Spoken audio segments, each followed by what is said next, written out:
नमस्कार दोस्तों, स्वागत है आपका नॉलेज टीवी हिंदी में। आज हम आपको इस वीडियो में न्यूक्लियर विस्फोट के बारे में बताने वाले हैं और इसकी शुरुआत 6 अगस्त सन 1945 से हुई है। हम बात करेंगे 4 देशों की जिनके पास है परमाणु हथियारों का जखीरा। ये 4 देश हैं, चीन, ब्रिटेन, रूस और अमेरिका। परमाणु हथियार तबाही का दूसरा नाम है, जिनके रख रखाव और इस्तेमाल से जुड़ी है बड़ी जिम्मेदारी। यही वजह है कि परमाणु हथियारों की चाबी गिने चुने लोगों के हाथ में होती है और ये चिंता हमेशा बनी रहती है कि परमाणु हथियार कभी गलत हाथों में न पड़ जाए। तो आइए आपको बताते हैं चीन, ब्रिटेन, रूस और अमेरिका में परमाणु हथियारों का बटन किसके पास है और ये बटन कौन दबा सकता है। भाग 1, अमेरिका, न्यूक्लियर फुटबॉल।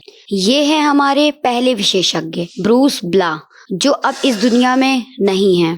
ब्रूस ब्ला अमेरिका के फॉर्मर मिसाइल लॉन्च ऑफिसर थे और 70 की दशक में अमेरिकी खुफिया एटमी मिसाइल के कानों पर काम कर चुके थे। ब्रूस और उनके साथी उस कंप्यूटर मॉनिटर की हर वक्त निगरानी किया करते थे जिस पर मिसाइल लॉन्च करने का आदेश कभी भी आ सकता था। रूस या चीन से लॉन्च की गई मिसाइल आधे घंटे के भीतर अपने टारगेट तक पहुंच सकती है।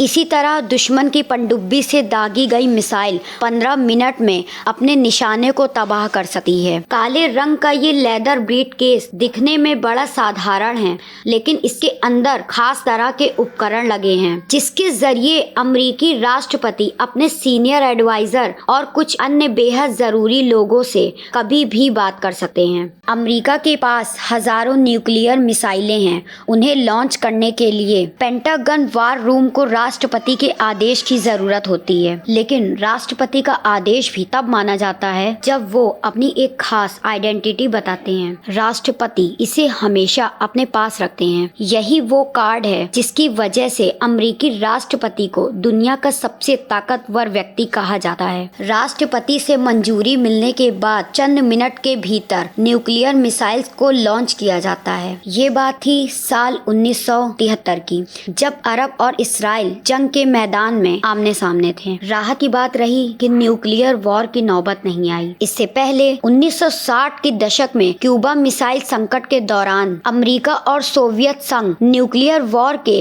बेहद करीब पहुंच गए थे। लेकिन क्या अमेरिका का राष्ट्रपति किसी खतरे के बिना, किसी उकसावे के बिना अपनी ओर से न्यूक्लियर मिसाइल लॉन्च करने का आदेश दे सकता है। भाग 2, रूस, न्यूक्लियर ब्रीफकेस। ये है हमारे दूसरे विशेषज्ञ इगोर सजेगन, जो हथियारों के विशेषज्ञ हैं। साल 1999 में रूस ने उन पर लंदन में एक कंपनी को मिलिट्री सीक्रेट देने का आरोप लगाया। इगोर ने खुद को बेगुनाह बताया, लेकिन उन्हें 11 साल के लिए जेल में डाल दिया गया। साल 2010 में इगोर को रिहा कर दिया गया, जिसके बाद उन्होंने लंदन में बसने का फैसला किया। इगोर अब ब्रिटिश डिफेंस थिंक टैंक रूसी में सीनियर फेलो हैं। इगोर बताते हैं कि अमेरिका के न्यूक्लियर फुटबॉल की तरह रूस के राष्ट्रपति के पास भी एक न्यूक्लियर ब्रीफकेस होता है। ऐसी ही 2 ब्रीफकेस रूसी प्रधानमंत्री और रूसी रक्षा मंत्री के पास होते हैं, लेकिन न्यूक्लियर अटैक का आदेश सिर्फ राष्ट्रपति दे सकते हैं। वही सुप्रीम कमांडर होते हैं। ये ब्रीफकेस उनकी जिम्मेदारी होती है। किसी इमरजेंसी में वो इस ब्रीफकेस के जरिए कम्युनिकेशन कर सकते हैं। उन्हें किसी टेलीफोन की जरूरत नहीं होती। ऐसा मौका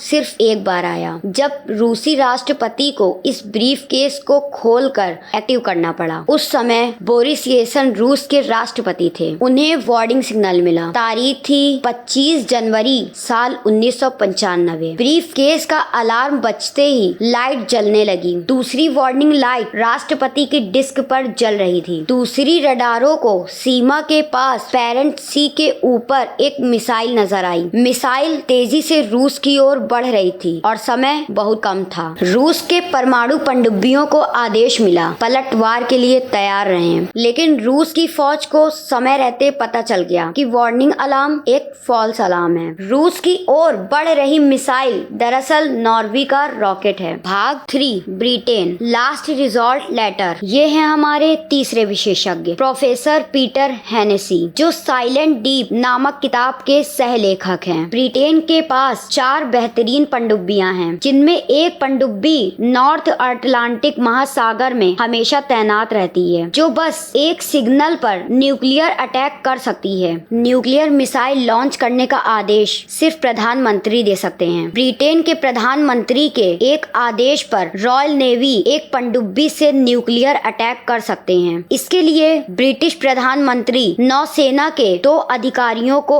अपना एक खास कोड बताते हैं। उन दोनों अधिकारियों के पास भी अपना एक कोड होता है। कोड बताने की ये प्रक्रिया लंदन के बाहर एक बंकर में पूरी की जाती है। यहीं से महासागर के तैनात में पनडुब्बी को न्यूक्लियर मिसाइल लॉन्च करने का अंतिम आदेश दिया जाता है। न्यूक्लियर मिसाइल लॉन्च करने का मतलब है दुश्मन की तबाही, इसलिए ये काम बड़ी जिम्मेदारी के साथ किया जाता है। ब्रिटेन में जब कोई प्रधानमंत्री बनता है तो वो न्यूक्लियर मिसाइलों वाली 4 पनडुब्बियों को खत लिखता है। इस चिट्ठी को लास्ट रिजॉर्ट कहा जाता है। ये चिट्ठी पनडुब्बी की तिजोरी में रखी जाती है। प्रोटोकॉल के मुताबिक इसे तभी पढ़ा जाना होता है जब ब्रिटेन किसी हमले में पूरी तरह से तबाह हो गया हो। प्रधानमंत्री बदलने पर इस चिट्ठी को बिना खोले बिना पढ़े नष्ट किया जाता है और हर नया प्रधानमंत्री पनडुब्बी के कमांडर के लिए नई चिट्ठी लिखता है। ब्रिटेन में वर्षों से यही सिलसिला जारी है। भाग 4, चीन, गहरी सुरंगें। ये हैं टोंग जाओ, हमारे चौथे और आखिरी विशेषज्ञ, जो बीजिंग में Carnegie Tsinghua centre for global policy में फेलो हैं। चीन दुनिया के उन देशों में शामिल है जिनके पास परमाणु हथियारों की ताकत है, लेकिन चीन की नीति पहले न्यूक्लियर अटैक करने की नहीं है। हमारे विशेषज्ञ टोंग जाओ का मानना है कि चीन की इस नीति के पीछे एक बड़ी वजह है, और वो वजह ये है कि चीन के पास अभी ऐसी क्षमता नहीं है कि वो अपने खिलाफ संभावित परमाणु हमले का पहले से ही पता लगा सके। लेकिन यदि किसी न्यूक्लियर अटैक में चीन के सभी बड़े नेता और सैनिक कमांडर मारे जाएं, तो या दुश्मन के हमले में चीन की न्यूक्लियर मिसाइल ही तबाह हो जाए, तब चीन के पास क्या विकल्प होगा। पहले ही अटैक में अपनी लीडरशिप और उसकी न्यूक्लियर मिसाइलों को तबाह होने से बचाने के लिए चीन ने गजब का इंतजाम किया है। चीन ने इसके लिए भूमिगत सुरंगों का नेटवर्क तैयार किया है। कुछ सुरंगें तो पहाड़ी इलाकों में जमीन के नीचे 100 मीटर की गहराई में बनी हुई हैं। इसका मतलब ये हुआ कि जमीन पर जब जंग का धुआं उठ रहा होगा, जमीन के नीचे गहरी सुरंग में मौजूद लीडरशिप महत्वपूर्ण फैसले ले रही होगी। चीन के मामले में एक बात और गौर करने वाली है। विशेषज्ञ मानते हैं कि चीन अपने ऊपर न्यूक्लियर अटैक होने पर शायद कुछ हफ्ते या महीनों तक खामोश रहें और उसके बाद पलटवार करें। चीन ने जब परमाणु हथियारों की ताकत हासिल कर ली, तब उसके नेता माओ त्से-तुंग ने तय किया कि परमाणु हथियारों के मामले में चीन एक जिम्मेदार देश बनेगा। चीन के नेताओं ने उस समय इस बात को बखूबी समझा कि हिरोशिमा नागासाकी में क्या हुआ था। पश्चिमी देशों की सोच का असर चीन पर भी पड़ रहा है। चीन के कुछ मिलिट्री एकेडमिक्स चाहते हैं कि न्यूक्लियर अटैक के मामले में चीनी राष्ट्रपति के पास अमेरिकी राष्ट्रपति जैसे अधिकार होने चाहिए, ताकि दुश्मन की मिसाइल को चीन की जमीन पर पहुंचने से पहले ही तबाह किया जा सके। यही वजह है कि चीन बेहद ताकतवर रडार और लंबी दूरी तक मार करने वाली मिसाइलों पर काम कर रहा है। तो सुना आपने, चीन, ब्रिटेन, रूस और अमेरिका में न्यूक्लियर मिसाइल को लॉन्च करने की क्या प्रक्रिया है। जिस समय आप हमें सुन रहे हैं, ठीक उसी समय दुनिया के किसी कोने में बैठकर कुछ लोग किसी खास कंप्यूटर को मॉनिटर कर रहे होंगे। कुछ लोग किसी बंकर में बैठकर अगले आदेश की प्रतीक्षा कर रहे होंगे। किसी पनडुब्बी का कमांडर ये सोच रहा होगा कि लास्ट रिजॉर्ट लेटर पढ़ने की नौबत कभी आएगी या नहीं। हिरोशिमा नागासाकी पर परमाणु बम हमले के बाद ये दुनिया कई बार परमाणु युद्ध की दहलीज पर पहुंची है, लेकिन दहलीज के उस पार सिर्फ तबाही है, वो तबाही जो इस सुंदर धरती को हमेशा के लिए बंजर बना सकती है।